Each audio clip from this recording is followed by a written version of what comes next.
गावाचं शहर होणं म्हणजे विकास. आज संपूर्ण कोकणवासियांच्या मनावर हेच बिंबवलं जाते.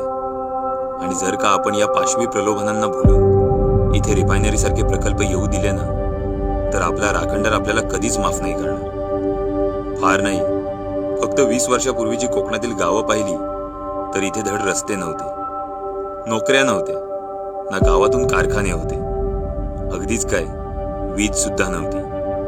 पण कोकणी माणूस काही उपाशी मरत नव्हता. का माहितीये? कारण आपली गावं स्वयंपूर्ण होती.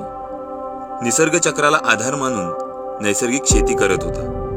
क्वालिटी फूड खाऊन झऱ्याचं नैसर्गिक मिनरल वॉटर पित होता. सुंदर नैसर्गिक घरं आणि माणुसकी जपणारा होता.